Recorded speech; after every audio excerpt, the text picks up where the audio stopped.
Hi, my name is Josh Pashinsky and welcome to a session of Mastering Google SEO for 2012. This is a special SENukeX SEO video series that I'm putting out about once per month.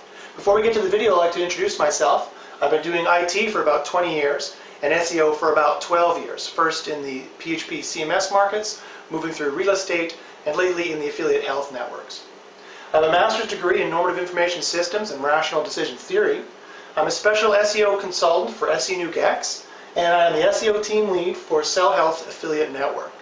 If you have any questions about the video, you can ask them on Twitter, and you can find me at Josh Pashinsky. And of course, I'm the presenter and creator of Mastering Google SEO for 2012. So let's get to the video. – 2011 saw a lot of major changes in SEO.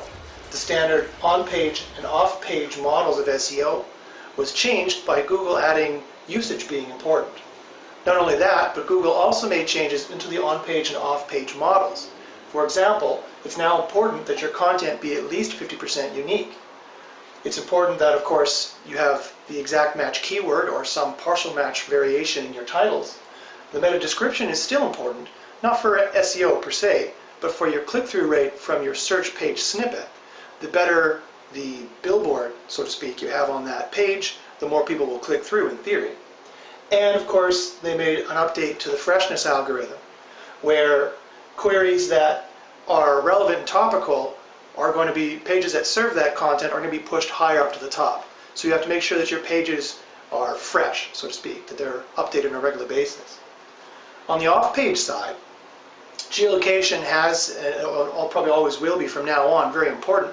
You have to make sure that your content speaks of the location that you want it to be related to, but not only that, studies have found that actually serving your site from an IP address in the geographic location of your target users can also be important. Links are important as well, of course. You want quality links, editorial preferably, from used pages, and that's what we're going to talk about today with advanced linking. Mentions are also important. If your whatever.com site is also mentioned in relation to some text, this also builds a synonymous relationship with Google in your semantic index and can also help you rank as well. Not as good as links, of course, but still not to be ignored. And lately, Google is using what they call social signals, specifically their own social signals from Google+, circles and +1s. They use this both for blended users and non-blended users. That means for users who are logged into a Google account, but even for users who are not. Studies have shown that this will still affect rankings as well. And of course, in 2011, they added the Panda algorithm, which I'll be talking about in a second. But just to go over quickly now what that added in terms of basic SEO, it means that your SERP click-through rate is now important. The SERP click-through rate is the percentage of clicks you get from the search engine result position page. Google, of course, knows very well what percentage on average a number 2 spot or number 4 spot should get. And so if you're below average, they're going to track that, as well as if you're above average. Also, very important, in fact, probably the triggering factor for Panda, in my opinion, is the bounce rate. Whatever your bounce rate is from the SERP page, when they go to your page and they bounce back, how many seconds does that take? Are 80% of people bouncing back to the SERP page in 10 seconds? That tells Google that your page is probably not very useful. Also, the percentage of new users could also be tracked. The general thinking there is that the more returning users you have, the more quality, the higher quality your site is, the more useful it is.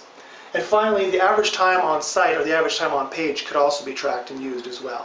These factors are very important in terms of the new usage metric that Google is using for 2012.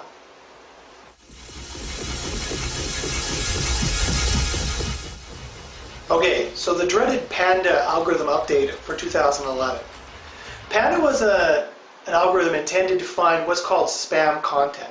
Well, what is spam content, you ask? Well, as far as Google is concerned. Well, as far as Google is concerned, spam content is what they would consider a shystery sales page. A page that is less than a brochure site. It provides no real useful content. It provides no helpful information.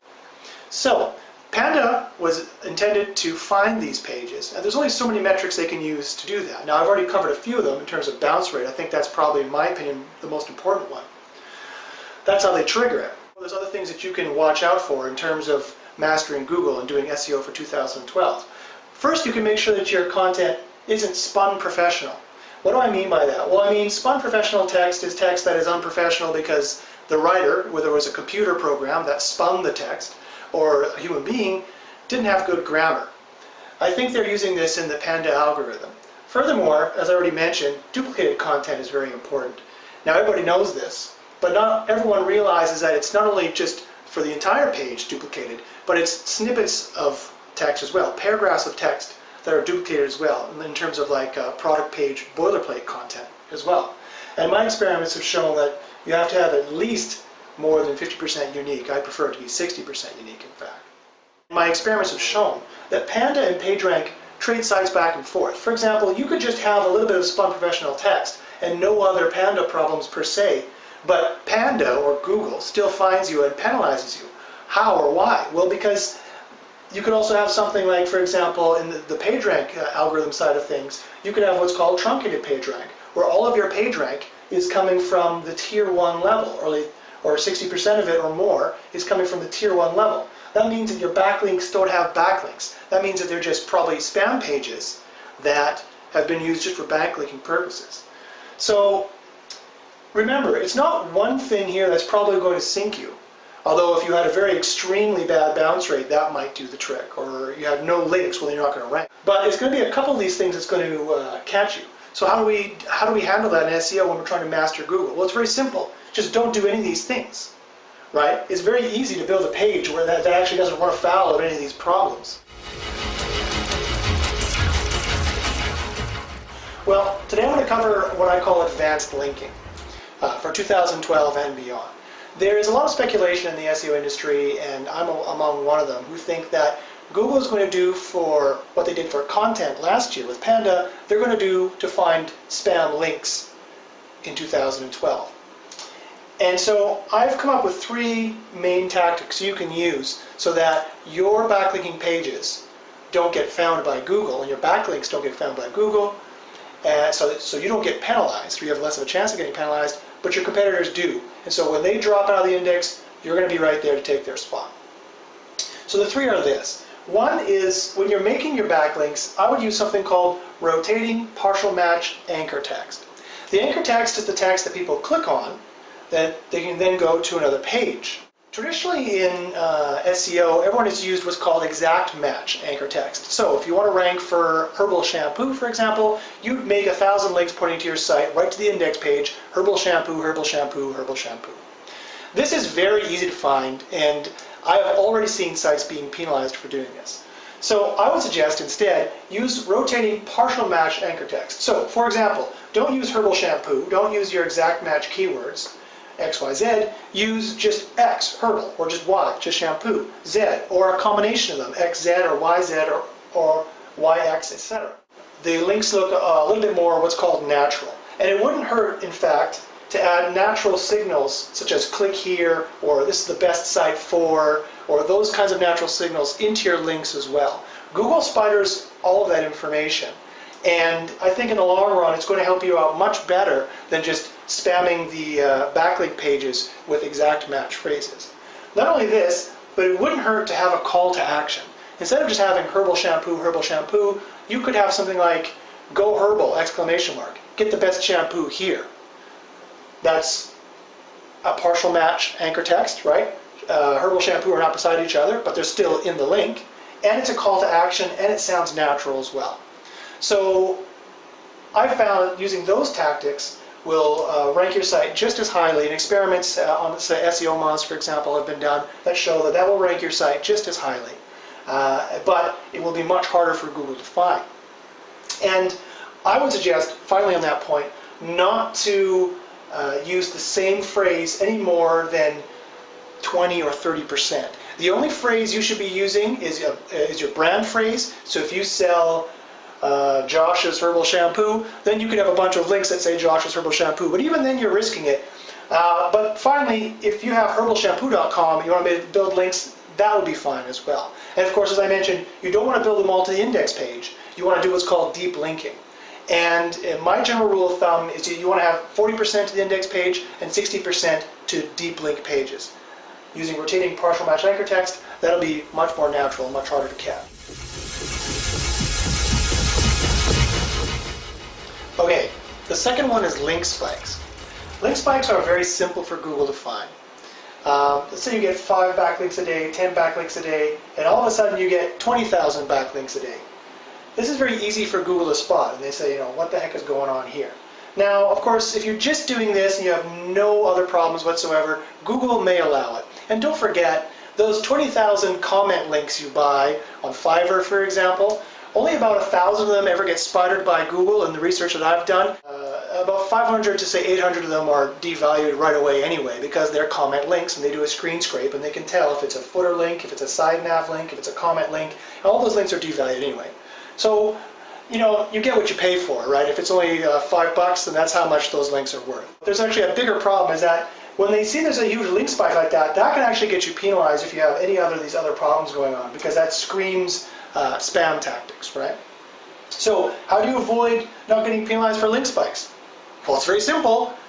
Don't do that, right? All you have to do is drip your links, so instead of getting this up and down, you just want a slow, gradual build like that. That way, you get to build your links and slowly incrementing over a month, and you won't get any possible penalty for that. Now, how many links, Josh, should I build? Well, the general rule of thumb that I use, and some might contest me on this, but the general rule of thumb that I use is you don't want to build any more links to your site per month than you have unique visitors per month, per page. So, for example, you have a 10-page site, and let's say it's new, it only gets 30 unique visitors per month. Well, then you don't want to build any more than 300 links maximum per month. Say about 10 links a day. And I would vary that between 5 and 12, let's say, for example.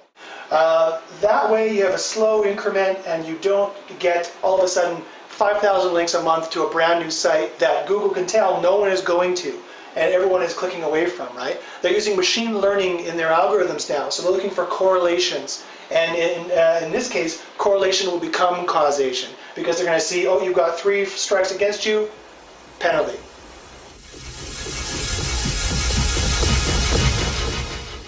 Okay, and so the last thing we're going to talk about today is, again, the return of Panda, or the son of Panda if you prefer.